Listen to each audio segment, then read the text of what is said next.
Very good evening. मैं अमन sir आप सबका आपके अपने चैनल इंग्लिश फाउंडेशन कोर्स में एक बार पुनः स्वागत करता हूं। और दोस्तों, नाउन इन केस के इस चैप्टर में आज हम एक नए केस के बारे में बात करने जा रहे हैं जो आप सबके लिए बिल्कुल ही नया होगा। बहुत सारे लोग हो सकता है कि उसके बारे में नहीं जानते होंगे, लेकिन आज के बाद समझ जाएंगे और जान जाएंगे कि हाँ, ये वही चीज़ है जिसके बारे में हम लोग जानते नहीं थे। हाँ, देखे ज़रूर होंगे, देखा आप लोगों ने ज़रूर होगा। तो ये वीडियो और ये क्लास शुरू हो उससे पहले मैं चाहूँगा कि सारे लोग एक बार इस वीडियो को, एक बार इस क्लास के लिंक को सारे लोग अपने ग्रुप में शेयर कर लें और समझने की कोशिश करें कि क्वेश्चन को कैसे सॉल्व किया जाता है, क्वेश्चन को कैसे किया जाता है, नॉमिनेटिव एब्सोल्यूट होता क्या है उसके बारे में आज बात करने वाले हैं। तो सबसे पहले मैं आपको नॉमिनेटिव केस के बारे में थोड़ा बहुत बता दूं कि नॉमिनेटिव केस होता क्या है, काम कैसे करेगा। तो सबसे पहले दोस्तों मैं आपको यहाँ पे बता दूं कि नॉमिनेटिव केस होता क्या है, नॉमिनेटिव एब्सोल्यूट क्या होता है। तो सबसे पहले मैं यहाँ पे एक नाम लेता हूँ जिसको आप लोग बोलना नॉमिनेटिव, और उसको दोस्तों बोलते हैं नॉमिनेटिव एब्सोल्यूट। और ये जो नॉमिनेटिव एब्सोल्यूट होता है किसके रूप में काम करेगा, नॉमिनेटिव एब्सोल्यूट है कौन। तो सबसे पहले दोस्तों यहाँ पे मैं आपको बताना चाहूँगा कि जो नॉमिनेटिव एब्सोल्यूट होता है, नॉमिनेटिव एब्सोल्यूट होता है उसके रूप में जो काम करने वाला होता है वो होता है BE प्लस ING। बिंग को ही नॉमिनेटिव एब्सोल्यूट के नाम से, अगर कोई नॉमिनेटिव एब्सोल्यूट है तो वो कौन सा है, बिंग है। बिंग को आप नॉमिनेटिव एब्सोल्यूट के नाम से जानोगे। और अगर बिंग ही नॉमिनेटिव एब्सोल्यूट है तो बिंग का इस्तेमाल किस लिए करते हैं, तो मैं बता दूं कि बिंग का इस्तेमाल करते हैं किस लिए, तो सेंटेंस को, ठीक है, सेंटेंस को सिंपल बनाने के लिए, सेंटेंस को सिंपल सेंटेंस बनाने के लिए करते हैं, सिंपल सेंटेंस बनाने के लिए करते हैं। आप इन बात को ध्यान रखिएगा।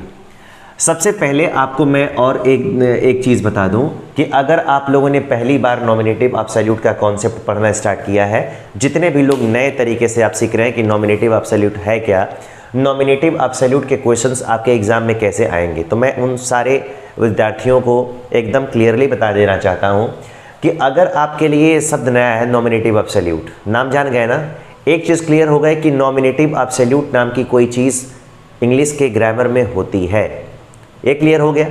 अब ज़रा दूसरा चीज़ क्लियर करना है कि नॉमिनेटिव एब्सोल्यूट अगर होता है तो नॉमिनेटिव एब्सोल्यूट के रूप में काम कौन करेगा, तो बी होता है ना, BE, उसी में ING जोड़ा हुआ है, तो जहाँ कहीं भी बिंग आपको मिलेगा इसका मतलब है कि वो क्या कहलाएगा, नॉमिनेटिव एब्सोल्यूट कहलाएगा। पहली चीज़ याद रखें कि नॉमिनेटिव एब्सोल्यूट नाम जान गए आप, और अगर नाम जान गए तो नॉमिनेटिव एब्सोल्यूट के रूप में काम कौन करेगा और किसे हम नॉमिनेटिव एब्सोल्यूट कहेंगे, तो यहाँ पे जो बिंग लिखा गया है इसी को दोस्तों हम नॉमिनेटिव एब्सोल्यूट के नाम से जानेंगे, कभी भी कहीं भी, समझ रहे हैं। और नॉमिनेटिव एब्सोल्यूट का जो यूज़ करते हैं तो कोई भी सेंटेंस होगा तो उस सेंटेंस को सिंपल बनाने के लिए, उस सेंटेंस को, जो भी सेंटेंस होगा उस सेंटेंस को सिंपल सेंटेंस बनाने के लिए हम किसका इस्तेमाल करेंगे, हम इस्तेमाल करेंगे नॉमिनेटिव एब्सोल्यूट का। नॉमिनेटिव एब्सोल्यूट का इस्तेमाल, ठीक है, is only for making sentences simple, sentence को सिंपल बनाने के लिए होता है। और सिंपल का मतलब है आप उसको साधारण वाक्य नहीं बोलेंगे, साधारण वाक्य भले ही नाम जानते हैं, लेकिन जैसे simple sentence, compound sentence, complex sentence, mix sentence, उस टाइप में जो सिंपल सेंटेंस आता है उसको बनाने के लिए हम किसका इस्तेमाल करते हैं, बिंग का इस्तेमाल करते हैं। और क्या रहेगा तो क्या करेंगे, ये सारी चीज़ें आपको जानना ज़रूरी है, ठीक है। सबसे पहले मैं एक चीज़ बता दूं आपको, दो चीज़ों में मुझे डिफरेंस बताना ज़रूरी है ताकि आप सारे लोग एक एक चीज़ों को कायदे से समझ पाएँ। अगर सबसे पहले दोस्तों अगर आपसे कोई पूछता है कि यहाँ पे BE का मतलब क्या है, अगर कभी भी if someone ask you what is the meaning of B, तो आप क्या बताओगे। और अगर B आ गया उसके बाद अगर आपसे कोई पूछता है दोस्तों कि यहाँ पे आ गया वर्ब टू बी, क्या आ गया यहाँ पे, वर्ब टू बी, अगर यहाँ पे B हो चाहे यहाँ पे आ गया हो वर्ब टू बी, तो मैं आप सबको बता दूं कि इन दोनों का जो मतलब होता है, इन दोनों का मतलब होता है इज़, इसका मतलब हो गया एम, इसका मतलब क्या हो गया आर। इसका मतलब हो गया दोस्तों was, और इसका मतलब क्या हो गया, were। where को were भी पढ़ते हैं। तो इन दोनों का मतलब आप क्या समझोगे, उन दोनों का मतलब, अगर आपसे कोई पूछता है कि बी का मतलब क्या है, तो बी का मतलब होता है is am are was were. अगर कोई बोलता है कि वर्ब टू बी का मतलब क्या होता है, तो आप बताओगे इज एम आर वॉज और वेयर। और इनकी टोटल जो उनका टोटल जो नंबर होगा कितना होगा, 5 होगा। अब ज़रा ध्यान से आप सुनिए और ध्यान से ज़रा देखिए। एक चीज़ और मैं आप लोगों से कहना चाहूँगा, क्लास में लोग अगर शांत नहीं बैठ रहे हैं तो कम से कम यहाँ पे आप शांति से पढ़ सकते हो। आप मेरी बातों को ध्यान से सुनिए, ज़िंदगी बहुत कीमती है, उसको जाया ना करें। फालतू के कमेंट करना बंद कर दीजिए, और आपको क्वेश्चन पूछना है तो वो पूछ सकते हैं, एकदम वेलकम है। आपको जो भी क्वेश्चन है, आप जो भी आपकी समस्याएं रही हैं, आप उसको पूछिए, आपका एकदम हार्दिक स्वागत है, उसमें कोई परेशानी नहीं है। और यहाँ पे फोकस करिए। अगर आपको पता है कि आपका जो टॉपिक है वो नॉमिनेटिव एब्सोल्यूट है, और नॉमिनेटिव एब्सोल्यूट किसको कहते हैं, बीइंग को बोलते हैं। अगर बीइंग को बोलते हैं तो ज़रा इस शब्द को ध्यान दीजिए। अगर मैं बी ई का अगर यहाँ पे अगर डस्ट करता हूँ, इसका मतलब है कि आपको बी मिल गया ना। अगर बी मिल गया तो यहाँ पे बी लिख दिया मैंने, और यहाँ पर बी है, अगर इसको डस्ट करूँगा तो फिर यहाँ पे बी मिलेगा। तो इस बी का जो मतलब होता है, या फिर वर्ब टू बी का मतलब होता है, इसके जगह पे आप इज लिख सकते हैं, इन दोनों की जगह पे आप एम लिख सकते हैं, इन दोनों की जगह पे आप आर लिख सकते हैं, इन दोनों की जगह पे वॉज, और इन दोनों की जगह पे क्या लिख सकते हैं, वर लिख सकते हैं। ठीक है, अब ज़रा जो मैं बताऊं उसको ध्यान से देखें। इन दोनों का मतलब, यानी बी का मतलब इज हो सकता है, इस बी का मतलब एम हो सकता है, इस बी का मतलब आर हो सकता है, इस बी का मतलब वॉज हो सकता है, और इस बी का मतलब क्या हो सकता है, वर हो सकता है। यानी इन दोनों का मतलब ये पांचों लोग हो सकते हैं। और अगर ये पांचों लोग हो गए तो अब ज़रा मैं आपको एक चीज़ और बताना चाहूँगा। माय डियर स्टूडेंट्स, अगर ये 5 लोग आएंगे तो इन्हीं के बाद, ये 5 लोग आएंगे ना, तो इन पाँचों के बाद, यानी ये 5 लोग हैं तो इन्हीं के बाद वर्ब प्लस आईएनजी जोड़ते हैं। वर्ब प्लस आईएनजी को जोड़ा जाता है,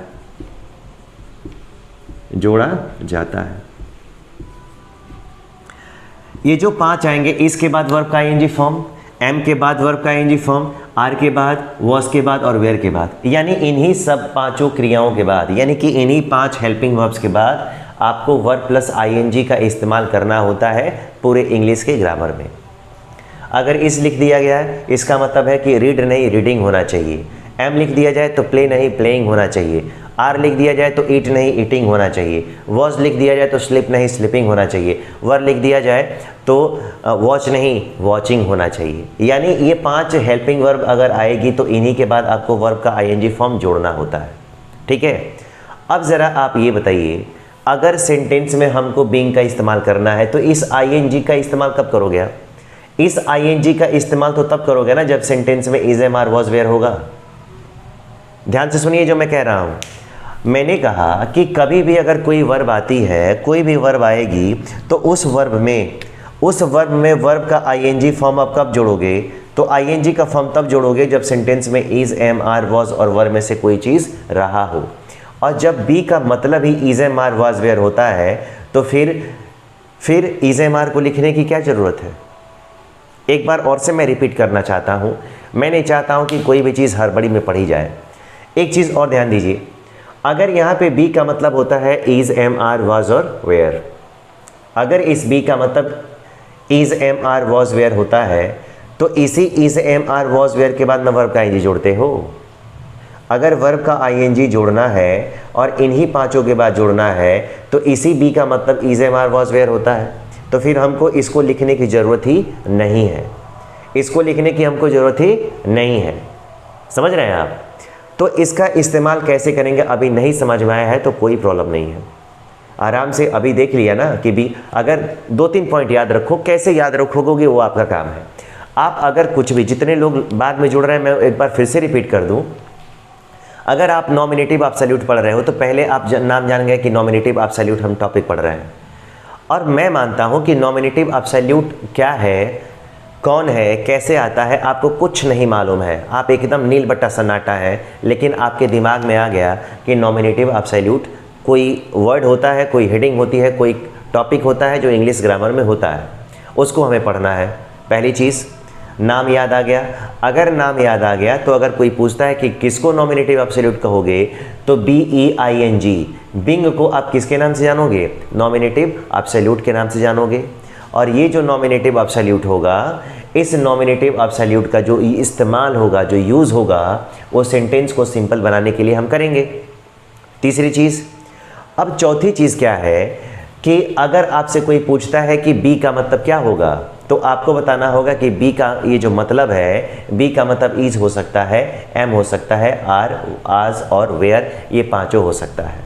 लेकिन अगर मान लीजिए कि अगर कोई दूसरा पूछता है, अगर मैं ही आप लोगों से पूछता हूँ कि वर्ब टू बी क्या होगा, तो वर्ब टू बी आप बताएंगे कि वर्ब टू बी का भी मतलब इज, एम, आर, वॉज और वेयर होता है। यानी इन दोनों का मतलब क्या होता है, इन दोनों का मतलब इज, एम, आर, वॉज और वेयर। अब मैंने एक छोटा सा पॉइंट और बताया, अगर ING इन्हीं 5 हेल्पिंग वर्ब्स के बाद वर्ब में ING जोड़ते हैं, तो इन्हीं के बाद जब जोड़ते हैं तो बी का मतलब तो खुद ही is, am, are, was, were हो गया। तो जब हम बिंग लिखेंगे तो हमको इज, एम, आर लिखने की कोई ज़रूरत नहीं होगी। और कैसे नहीं होगी उसको ज़रा मैं आपको समझा रहा हूँ। अगर इतना अगर हो गया है, इतना अगर समझ में आ गया है, तो मैं चाहूँगा कि एक बार आप इसको ज़रूर लिख लें। 5 सेकेंड में आपको टाइम देता हूँ, या तो स्क्रीनशॉट लें और या तो लिख लें, दोनों में से जो करना है करिए, बस 5 सेकेंड। हाँ, जितने लोगों ने वीडियो को अब तक लाइक शेयर नहीं किया है वो लाइक शेयर कर लें और सब्सक्राइब करना ज़रूर, ठीक है, सब्सक्राइब ज़रूर करिएगा। अब यहाँ पे आप जल्दी लिखिए, आपको 5 सेकेंड का मैं टाइम देता हूँ। 5 सेकेंड का आपके पास टाइम है, आराम से लिखें, कोई दिक्कत नहीं है, क्योंकि अब का जो कॉन्सेप्ट आ रहा है वो बहुत ही महत्वपूर्ण होगा। ये हो गया। अब ज़रा ध्यान दें, एक चीज़ मैं पहले बता दूं, इसका इस्तेमाल कब होता है। तो सबसे पहले बहुत सारे बच्चों के मन में ये क्वेश्चन आ रहा होगा कि इसका इस्तेमाल अगर सेंटेंस को सिंपल बनाने के लिए करते हैं तो सिंपल सेंटेंस आखिर होता क्या है, सिंपल सेंटेंस आखिर होता क्या है। तो सबसे पहले मैं दोस्तों आपको यहाँ पे बताना चाहूँगा कि यहाँ पे जो सिंपल सेंटेंस आता है वो सिंपल सेंटेंस क्या होता है। तो सिंपल सेंटेंस जिसमें कम से कम एक सब्जेक्ट हो, जिसमें कम से कम एक सब्जेक्ट हो, यहाँ पे सब्जेक्ट का नंबर कितना हो, 1 हो, और उसमें एक फिनिट वर्ब हो, उसमें एक फिनिट वर्ब हो। अगर यहाँ पे फिनिट वर्ब हो गया, एक फिनिट वर्ब हो, तथा वह बड़े सेंटेंस का, एक बिगर सेंटेंस का, एक बिग सेंटेंस का क्या हो, एक बिग सेंटेंस का, ठीक है, पार्ट हो, एक बड़े सेंटेंस का हिस्सा हो, उसको। अब ज़रा मैं आपको बताऊं दोस्तों कि सिंपल सेंटेंस होता क्या है। अब ज़रा एक एक करके सारे कॉन्सेप्ट में मैं आता हूं। अगर आपसे कोई पूछता है कि what is simple sentence, simple sentence क्या होता है, तो सिंपल सेंटेंस जिसको आप लोग हिंदी में बोल सकते हो साधारण वाक्य, ऐसा वाक्य जिसमें कम से कम, ऐसा सेंटेंस जिसमें कम से कम सब्जेक्ट कितना हो, जिसमें कम से कम एक सब्जेक्ट हो, कोई भी हो, किसी भी पर्सन का हो, सिंगुलर प्लूरल कोई भी हो, और उस सब्जेक्ट के बाद यहाँ पे एक फिनिट वर्ब हो। फिनिट वर्ब जो सब्जेक्ट यानी is, am, are, was, were, ये सब क्या हो, फिनिट वर्ब हो। इज हो गया, एम हो गया, आर हो गया, वॉज हो गया, वेयर, ये बदल रहा है ना, तो ये जो बदलता है उसी को बोलते हैं फिनिट वर्ब।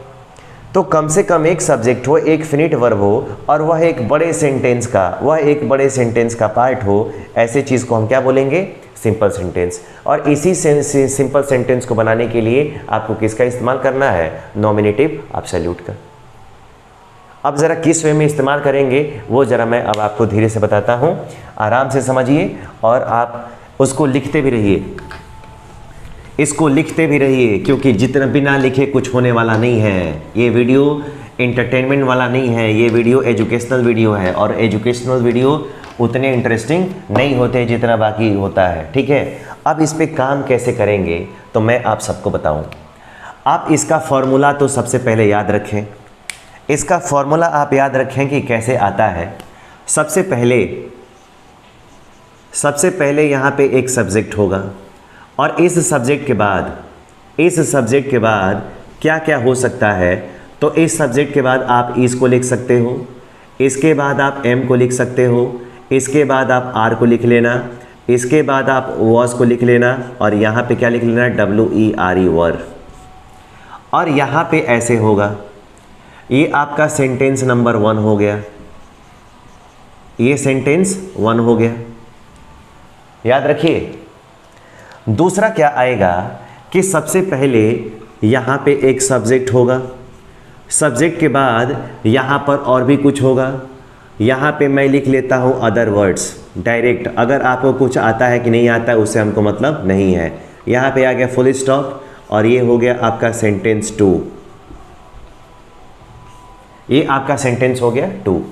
अब दोस्तों जरा आप याद रखिएगा, अभी आपको मैंने बताया कि नॉमिनेटिव एब्सोल्यूट का जो यूज़ होता है, उस नॉमिनेटिव एब्सोल्यूट का यूज़ सेंटेंस को सिंपल बनाने के लिए करते हैं। और सेंटेंस को अगर सिंपल बनाएंगे तो सिंपल बनाने का तरीका क्या है, क्या रहेगा, तो आप बिंग का यूज़ करोगे क्योंकि बिंग ही नॉमिनेटिव एब्सोल्यूट है। तो सबसे पहले आप ये जानिए कि कम से कम आपके पास कितने सेंटेंस होंगे, तो एक पहला सेंटेंस होगा और ये कितना होगा, दूसरा होगा। 2 सेंटेंस आपके पास होंगे, 2 सेंटेंस आपके पास होंगे। अब ज़रा बताइए, यहाँ पे सब्जेक्ट 1 हो गया और ये सब्जेक्ट 1 है। आप सोचेंगे कि यहाँ पे पहला होना चाहिए, यहाँ पे क्या होना चाहिए, दूसरा, लेकिन ये दोनों क्या है, एक ही है। पहले सेंटेंस का जो सब्जेक्ट है और दूसरे सेंटेंस का जो सब्जेक्ट है, ये दोनों जो सब्जेक्ट हैं, ठीक है, दोनों एक ही होने चाहिए, दोनों एक ही होने चाहिए, ये दोनों एक ही होना चाहिए। और पहले सेंटेंस में इन 5 में से कोई ना कोई एक होना चाहिए। याद रखें, पहले और दूसरे दोनों सेंटेंस का सब्जेक्ट क्या होगा, एक होगा। पहले और दूसरे दोनों सेंटेंस का जो सब्जेक्ट होगा वो एक ही इंसान होगा। याद रखिएगा, अगर यहाँ पे नाउन है तो यहाँ पे प्रोनाउन हो सकता है, अगर यहाँ पे प्रोनाउन है तो यहाँ पे प्रोनाउन हो सकता है, यानी नाउन प्रोनाउन हो सकता है और प्रोनाउन हो सकता है। और पहले सेंटेंस में यानी सेंटेंस 1 में इन 5 में से यानी कि is, am, are, was, were में से कोई एक होना चाहिए। ठीक है, तो आप करेंगे क्या, इस पहले सेंटेंस के सब्जेक्ट को और इन 5 में से आने वाली हर एक सहायक क्रिया को, सबको क्या करेंगे आप, सबको आप हटा देंगे, सबको आप काट देंगे।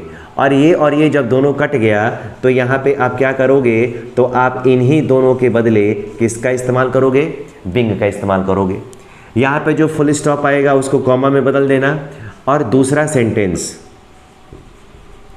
ठीक है, ये जो दूसरा सेंटेंस होगा, दूसरा सेंटेंस उतार देते हैं। क्या करते हैं, तो दूसरा सेंटेंस उतार देते हैं और दूसरे सेंटेंस में क्या लिखा है, कैसे लिखा है, क्यों लिखा है, हमको उससे कोई फ़र्क पड़ने वाला नहीं है। दूसरा सेंटेंस हम कायदे से क्या करेंगे, उतार देंगे, जो रहेगा उसको उतार देंगे। यहाँ पे फुल स्टॉप है, कॉमा लगा देंगे, बात खत्म। दोनों सेंटेंस का सब्जेक्ट सेम होगा, तो सेंटेंस के पहले सब्जेक्ट को और इसमें से आने वाली 5 में से किसी हेल्पिंग वर्ब को हम क्या करेंगे, पहले सब्जेक्ट को हटाएंगे, दूसरे को हटाएंगे, हेल्पिंग वर्ब को, और इन दोनों के जगह पे आप क्या लिख देंगे, बिंग लिख देंगे। बाकी सेंटेंस उतारिए, फुल स्टॉप को कॉमा लगाइए और दूसरा सेंटेंस जो का त्यों क्या करिए, उतार दीजिए। ये तरीका है। और तरीका अगर है तो मैं ज़रा क्वेश्चन भी दे रहा हूँ, और क्वेश्चन अगर देखेंगे तब आपको समझ में आएगा कि हाँ हम कुछ पढ़ने जा रहे हैं, हम कुछ सीख रहे हैं। अगर ये पहला क्वेश्चन मैं दे दिया, अगर ले लिया यहाँ पे ही, उसके बाद आ गया इज़, उसके बाद आ गया वेरी और उसके बाद आ गया lazy, he is very lazy. और यहाँ पे दूसरा सेंटेंस आ गया ही कांट, उसके बाद आ गया रन, उसके बाद क्या आ गया, फास्ट। ये बताइए ये सेंटेंस हो गया। और ये आपका हो गया दोस्तों पहला सेंटेंस, और ये आपका दोस्तों हो गया दूसरा सेंटेंस। दोनों हो गया ना। अब ज़रा जो मैं कहने जा रहा हूँ उसको ध्यान से आप समझिए। ये पहले सेंटेंस का सब्जेक्ट है और ये दूसरे सेंटेंस का सब्जेक्ट है। अब मैं कहूँगा कि ये पहला और दूसरा ये दोनों क्या है, एक ही है ना। ये पहला और ये दूसरा दोनों क्या है, एक ही है, ये दोनों एक ही पर्सन है। पहले सेंटेंस में आपको is, am, are, was, were में से कोई एक दिखना चाहिए। इसका मतलब है कि हम इसको भी कट कर देंगे, इसको भी कट कर देंगे। और जब सेंटेंस को आप सिंपल बनाओगे तो जब ये दोनों को काट लोगे तो इसकी जगह पे क्या लिखोगे, बिंग। तो इसी की जगह पे मैं लिखूँगा BE, ठीक है। उसके बाद लिख दिया ING, बिंग। आगे क्या बचा है, तो आगे बचा है दोस्तों वेरी। आगे क्या बचा है, तो ये बचा है लेज़ी, कॉमा कर दिया। और मैंने कहा कि फुल स्टॉप की जगह पे क्या कर दिया, कॉमा कर दिया, कॉमा कर दिया मैंने ना, इसके जगह पे कर दिया। तो आगे क्या करना है, तो दूसरा सेंटेंस उतार देते हैं। तो आप केवल इस कैपिटल को स्मॉल करिए, यहाँ पे लिख लीजिए कांट, उसके बाद आ गया रन, और यहाँ पे क्या गया, फास्ट। ये आपका आंसर है। मैंने कुछ किया हो तो बता दीजिए। मैंने कुछ नहीं किया। ही है तो यहाँ पे ही है, और ही के साथ यहाँ पे क्या है, इज है। तो जब दोनों सेंटेंस के सब्जेक्ट कॉमन हो गए, इसका मतलब है कि मैंने इस सब्जेक्ट को, हेल्पिंग वर्ब को हटा लिया, और जब इन दोनों को हटाएंगे तो यही बिंग लगाएंगे, तो मैंने लगा लिया बिंग। वेरी है तो वेरी है, लेजी है तो लेजी है। यहाँ पे क्या लिखा है उससे हमको कोई फर्क नहीं पड़ता है, जो लिखा होगा आप वही क्या करेंगे, उतार देंगे। इस फुल स्टॉप की जगह पे कॉमा लगाएंगे, और दूसरा कैपिटल है तो स्मॉल करके जितना सारा है सब क्या करेंगे, उतार देंगे। और दोस्तों यही जो आपका बिंग है, यही आपका बिंग क्या कहलाएगा, यही आपका बिंग कहलाएगा नॉमिनेटिव एब्सोल्यूट। क्या कहलाएगा, ये आपका कहलाएगा नॉमिनेटिव एब्सोल्यूट। समझ गए। तो ये क्वेश्चन है और ये इसका कॉन्सेप्ट है, इसको लगाने का तरीका है, सेंटेंस को सिंपल कैसे बनाएंगे। अभी आगे मैं और बता रहा हूँ, अभी और एग्जाम्पल के थ्रू आपको समझाने की मैं कोशिश करूँगा, और सारे एग्जाम्पल्स बताऊँगा। लेकिन अभी आपको कितना समझ में आया है ये ज़रा कमेंट करके ज़रूर बताएं। आ रहा है कि नहीं काम पर, क्या करना है, आ रहा है तो फिर से मैं आपको 5 सेकंड का टाइम देता हूँ। मैं आराम से आपको पढ़ा नहीं रहा हूँ, मैं आपको सिखा रहा हूँ। और जितने लोग सीखने के इच्छुक हैं वो सारे लोग कॉन्सेंट्रेट करें, एक एक शब्दों को ध्यान से सुनिए और उसको लिखिए। 5 सेकंड का टाइम है, मैं फिर वापस आता हूँ, आप जल्दी करेंगे। मौसम बहुत मस्त है, बारिश हो रही है, आप एंजॉय करिए।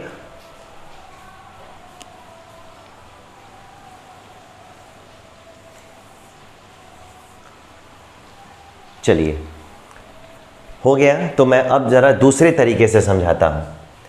अब मैं दोस्तों आपको दूसरे तरीके से समझाने की कोशिश करता हूँ कि आप कैसे देखोगे, क्वेश्चन को कैसे पहचानोगे, क्या करोगे। ये दोनों सेंटेंस का सब्जेक्ट क्या था, सेम था ना। अब दोनों सेंटेंस का अगर सब्जेक्ट सेम था तब क्या करेंगे, दोनों प्रोनाउन था तब क्या किया। अब ज़रा ध्यान से देखिए, अगर मैं यहाँ पे दूसरा आपके सामने क्वेश्चन लिखने जा रहा हूँ, दूसरा क्वेश्चन, और दूसरा क्वेश्चन दोस्तों क्या कहता है, कुछ तो कहेगा। अगर दोस्तों यहाँ पे मैंने ले लिया रोहन, क्या ले लिया, रोहन, उसके बाद आ गया वॉज, उसके बाद आ गया क्रेज़ी, रोहन वॉज क्रेज़ी। अगर यहाँ पे रोहन है तो यहाँ पे हमने ले लिया ही, उसके बाद आ गया कुड, HARM हार्म, ठीक है, उसके बाद आ गया someone, he could harm someone. Rohan क्या है तो क्रेज़ी है, और वो किसी को, रोहन वॉज क्रेज़ी, रोहन क्या था, पागल था, क्रेज़ी था, सनकी था, ही कुड हार्म एनीवन, और समवन वह किसी को नुकसान पहुंचा सकता था। अब ज़रा आपको करना क्या है, जो मैं बताऊं उसको ध्यान से केवल देखिए, आप धीरे धीरे हर एक चीज़ को समझ जाएंगे। अगर दोस्तों यहाँ पे रोहन क्या है तो यहाँ पर दोस्तों रोहन एक नाउन है, और यहाँ पर जो नाउन है यहीं पर वो क्या है, तो यही जो रोहन है वही आपका प्रोनाउन है। तो दोस्तों अगर एक नाउन और दूसरा प्रोनाउन अगर रहता है, अगर एक नाउन है दूसरा प्रोनाउन, तो प्रोनाउन को ही काट लेते हैं। अगर दोनों सेम था तब आपने नाउन को, एक पहले वाले को काट लिया, लेकिन अगर पहला नाउन है दूसरा प्रोनाउन है तो इस प्रोनाउन को इसकी जगह पर रख देंगे और इस प्रोनाउन को क्या करेंगे, कट कर देंगे। अगर आपको कोई हेल्पिंग वर्ब अगर मिली हो पांचों में से तो इसको भी कट कर देंगे। और जब आप आंसर बनाओगे तो ये कट गया ना, इसकी जगह पे आपको क्या लिखना होगा, तो आपको लिखना होगा BEING बिंग। क्या लिखना होगा, बिंग। और अगर बिंग लिख दिया तो उसके बाद आपको क्या बचा यहाँ पे, तो आपको बचा यहाँ पे क्रेज़ी, बिंग क्रेज़ी। यहाँ पे जो फुल स्टॉप था ये आके अब क्या हो जाएगा, कॉमा। अगर ही है तो ही तो कट गया है, इसकी जगह पे कौन मिलेगा, रोहन, तो ये आपको लिखना होगा रोहन। कुड है तो आप भी यहाँ पे कुड लगाओ, HARM हार्म, और उसके बाद क्या आ गया, समवन। ठीक है, ये आपका क्या हो गया, सिंपल सेंटेंस हो गया। तो यही आपका हो गया यहाँ पे NA का मतलब हो गया नॉमिनेटिव एब्सोल्यूट। अब आपका आंसर क्या है, सही है। तो अगर एक नाउन और दूसरा प्रोनाउन हो तो प्रोनाउन को काट लेते हैं और नाउन को क्या कर लेते हैं, हल कर लेते हैं। अब ज़रा मैं एक एग्जाम्पल और देता हूँ, एक एग्जाम्पल और समझिए, आपको धीरे धीरे सारी चीज़ें समझ में आने लगेंगी। अब ज़रा मैं तीसरा क्वेश्चन बताता हूँ, और तीसरा क्वेश्चन आ गया, अगर सपोज़ करो यहाँ पे एक आ गई शीला, उसके बाद आ गया इस, उसके बाद आ गया FAT fat, ENOUGH enough, full stop. Sheela लड़की है तो यहाँ पे मैंने कर लिया C, उसके बाद आ गया कैन, उसके बाद कैन नॉट, उसके बाद आ गया STAND स्टैंड। ये आपका क्वेश्चन हो गया। और अगर क्वेश्चन हो गया तो अब ज़रा जिसको मैं बता रहा हूँ उसको ध्यान से समझिए। अगर शीला है दोस्तों तो शीला यहाँ पे क्या है, नाउन है, और यहाँ पर जो सी है, शीला है वही ना यहाँ पे सी है। इसका मतलब है कि अगर नाउन था और प्रोनाउन था तो प्रोनाउन को कट कर लिया गया, आप ही काट लो। और अगर ये कट कर लिया तो इसके बाद आपको हेल्पिंग वर्ब लिखा ना, इसका मतलब कि इज़ है तो आप इज़ को भी क्या कर लो, काट लो। और जब कट गया तो आंसर जब भी आप दोगे माय डियर स्टूडेंट्स, तो यहाँ पे इसकी जगह पे क्या लिखोगे, बिंग ना, तो आपको यहाँ पे लिखना होगा BEING, बिंग। क्या लिखना होगा, बिंग। उसके बाद क्या है, FAT फैट, उसके बाद क्या है, ENOUGH एनफ। यहाँ पे जो फुल स्टॉप है यहाँ पे क्या कर लोगे, कॉमा। अगर यहाँ पे ही कट गया तो ही की जगह पे कौन आ गया, रोहन आ गया ना, तो यहाँ पे सी कट गई तो सी के जगह पे कौन, किसको रख देंगे, तो इसकी जगह पे रख देंगे शीला।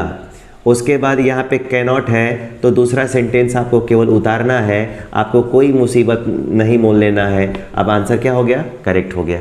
और यही जो बीइंग होगा यही आपके लिए और हमारे लिए क्या होगा दोस्तों, ये नॉमिनेटिव एब्सोल्यूट होगा। तो जब सिंपल सेंटेंस बनाना होता है तब आपको कैसे काम करना है ये आप इजीली देख सकते हैं। बीइंग का इस्तेमाल मैंने क्या करके किया, आसानी से आपको समझाया जा सकता है। और जब आप आसानी से समझ लोगे तब आपको समझ में आएगा कि हाँ अब हमको इंग्लिश आ रही है। आपको इंग्लिश आएगी और बिल्कुल आएगी, वो भी ग्रामेटिकली स्ट्रॉन्ग तरीके से आएगी, बशर्ते आपको सावधान रहने की ज़रूरत है। दोस्तों मैं आपको, ये तीसरा एग्जाम्पल था, उम्मीद है आपको समझ में आ रहा होगा। इसका दूसरा भी पहलू है तो उस पहलू को भी मैं आज के एपिसोड में ख़त्म करना चाहूँगा, क्योंकि कल जो मैं पढ़ाऊँगा वो बेहद ही खतरनाक और बेहद ही इम्पॉर्टेंट है, वो भी आपके लिए एकदम नया होगा। तो पहले इस कॉन्सेप्ट को 5 मिनट 7 मिनट और आप लोग का लूँगा, कहीं मत जाइए, वीडियो को शुरू से लेकर लास्ट तक ज़रूर देखें और समझने की कोशिश करिए। 5 सेकंड में फिर से मैं इसको डस्ट करूँगा, आप लोग लिख डालिए या स्क्रीनशॉट ले लें। 5 सेकंड। समझ में आया हो तो ज़रूर कमेंट करके बताएं कि सर समझ में आ रहा है, ठीक है। चलिए, अगर समझ में आ गया हो तो ज़रा आगे की कहानी शुरू करते हैं। और आगे की कहानी तो बिल्कुल शुरू करना है। अब हमें शुरू करना है कि जब सेंटेंस का सब्जेक्ट ही अलग अलग हो। अगर सेंटेंस का सब्जेक्ट अलग होगा तब इसका इस्तेमाल कब करेंगे। अभी जब दोनों सेम हो गया तब तो हमने इस्तेमाल कर लिया, लेकिन जब दोनों सेम हो जाएगा तब क्या करोगे। तो क्या करेंगे उसके लिए मैं आपको समझा रहा हूँ। अब ज़रा ध्यान दीजिए। अगर मान लो कि यहाँ पे क्वेश्चन मैंने क्या लिख लिया, यहाँ पे मैं क्वेश्चन लिख लिया,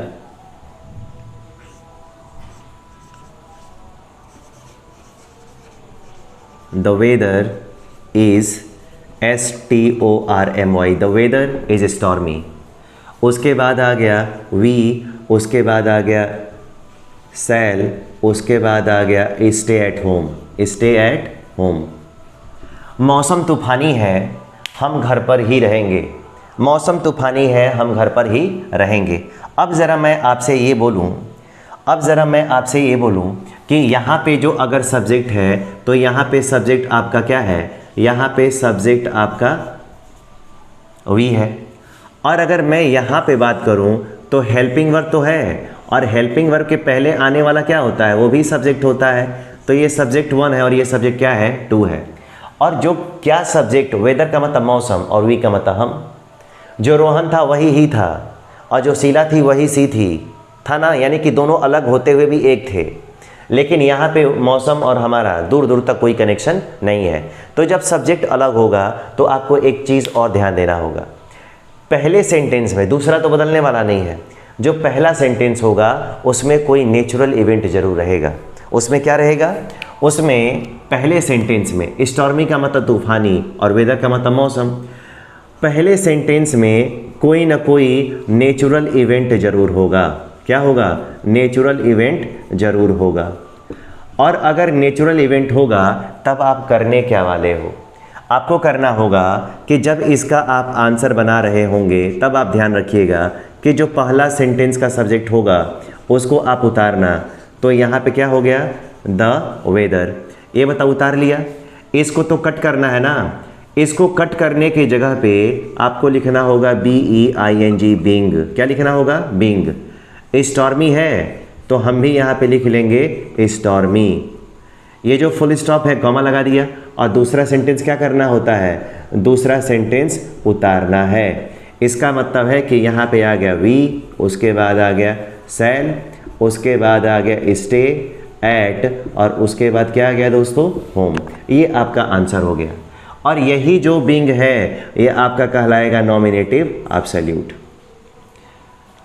अगर सब्जेक्ट अलग अलग रहा तो एक नेचुरल इवेंट होगा। मौसम का तूफानी होना, बिजली चमकना, वर्षा होना, ये मेरे बस का नहीं है। और आप लोग यकीन मानिए दोस्तों, ना मेरे बस का है और आप लोग के बस का तो है ही नहीं। ये किसी के बस का नहीं है। नेचुरल इवेंट है। प्रकृति खुद करती है, खुद बिगाड़ती है, खुद बनाती है, खुद सुधारती है। तो इससे परेशान नहीं होना है। अगर आपको ये समझ में नहीं आया होगा तो ज़रा मैं एक और दूसरे क्वेश्चन से के थ्रू समझाता हूँ। अगर दोस्तों यहाँ पे आ गया इट इज़, उसके बाद आ गया SUNDAY संडे, और उसके बाद क्या आ जाएगा? Today. It is Sunday today. उसके बाद आ गया आई, उसके बाद आ गया कांट, उसके बाद आ गया go out. I can't go out. ये बताओ, अगर यहाँ पे सब्जेक्ट इट है और यहाँ पे सब्जेक्ट कौन है? आई है, तो दोनों सेंटेंस का सब्जेक्ट क्या है? अलग अलग है ना। तो जब दोनों सेंटेंस का सब्जेक्ट अलग अलग हो जाए तो आप पहले सेंटेंस में देखना कि पहले सेंटेंस में कोई प्राकृतिक घटना है कि नहीं। तो संडे मंडे का होना, ऋतुओं का परिवर्तन होना, दिन रात का होना, ना मेरे बस का है ना आपके बस का है। ठीक है, किसी के बस का नहीं है। वो सवाई ऊपर वाले के और ये प्रकृति के। प्रकृति ही सब कुछ करती है। तो जहाँ पे नेचुरल इवेंट होगा तभी सब्जेक्ट अलग अलग हो सकता है। और जहाँ पे नेचुरल इवेंट है तो जो आंसर आप करोगे सिंपल सेंटेंस का दोस्तों, यहाँ पर इट अगर रहेगा तो आपको इसको हटाने की ज़रूरत नहीं है। ये वाला इस क्या हो जाएगा? गलत हो जाएगा। और इसकी जगह पे आपको क्या करना होगा? इसकी जगह पे आपको करना होगा बिंग। उसके बाद क्या आ जाएगा?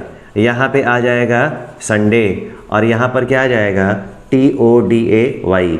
यहाँ पे जो होगा इसकी जगह पे आपको क्या करना होगा? कॉमा। और दूसरा सेंटेंस दोस्तों आपको कोई दिक्कत नहीं है, क्या करना है? उतारना है ना। तो यहाँ पे आप लिख लो आई कांट, उसके बाद लिख लो गो, और उसके बाद क्या आ गया? आउट। अब आप देख सकते हैं यही जो बिंग है आप सबके लिए नॉमिनेटिव काम किसका करेगा? एब्सोल्यूट का। और जितने ये सारे आंसर बन रहे हैं ना, सारे के सारे सिंपल सेंटेंस हैं। जहाँ पे मैं बिंग लगा के बना दे रहा हूँ वो सारा आपको, अगर किसी क्वेश्चन में अगर बिंग शब्द अगर दिख गया, आपको किसी भी क्वेश्चन में, कोई भी क्वेश्चन ले लीजिए, कोई भी सेंटेंस ले लीजिए, अगर आपको उसमें बिंग शब्द अगर दिखाई दे रहा है, इसका मतलब है कि वो सेंटेंस कैसा है? वो सेंटेंस सिंपल सेंटेंस है। तो नॉमिनेटिव एब्सोल्यूट क्या होता है, उसका कॉन्सेप्ट हम बता रहे थे कि नॉमिनेटिव एब्सोल्यूट के रूप में काम करने वाला केवल इकलौता है, और वो कौन है? बिंग है। समझ रहे हैं? ये जो बिंग होता है यही नॉमिनेटिव एब्सोल्यूट होता है, जिसका इस्तेमाल आप सेंटेंस को सिंपल बनाने के लिए करते हैं। तो जब सिंपल बनाने के लिए करते हैं तो जिस सेंटेंस में आ गया वो सेंटेंस अब क्या हो गया? सिंपल सेंटेंस हो गया। सिंपल। समझ गए? तो दोस्तों नॉमिनेटिव एब्सोल्यूट का कॉन्सेप्ट मैंने आज आपको बताया। ये क्लास कैसी लगी? अगर अच्छी लगी तो वीडियो को लाइक, शेयर और सब्सक्राइब करना बिल्कुल ना भूलिएगा। कल की क्लास और ज़्यादा इम्पॉर्टेंट होगी क्योंकि उसमें हम पढ़ाने वाले हैं noun in A case of opposition. Case का ये लास्ट कॉन्सेप्ट है जो मैं कल आप लोगों को पढ़ाने वाला हूँ। तो उम्मीद करूँगा कि जैसे आज आप लोग लाइव जुड़े रहे उसी तरीके से कल भी लाइव पर डे आप जुड़िए। और यकीन मानिए SSR का फॉर्म आ गया है, बच्चों के साथ साथ बच्चियां भी भर सकती हैं। बच्चों के साथ बच्चियां भी भर सकती हैं, एनडीए का भी फॉर्म अप्लाई कर सकती हैं। अब उनके लिए एयरफोर्स भी ओपन हो गया है, हर चीज़ लड़कियों के लिए ओपन हो गया है। तो अब जो स्ट्रगल होगा, अब जो लड़ाई होगी वो और टफ हो जाएगी। पहले लड़ाई केवल लड़कों में हुआ करती थी, लेकिन अब लड़ाई लड़कों के साथ साथ लड़कियों से भी है, और लड़कियाँ किसी क्षेत्र में पीछे रहने वाली नहीं हैं। तो आप यकीन मानिए, आप लोग काम करते रहिए, मैं भी काम कर रहा हूँ, आप दोनों लगे रहिए, आप सभी लोग लगे रहिए और अपने टारगेट को पूरा करिए। तो दोस्तों, आज की क्लास यहीं पे मैं स्टॉप करूँगा। मिलूँगा कल फिर से एक नए कॉन्सेप्ट के साथ। तब तक के लिए आप सारे लोगों को गुड नाइट।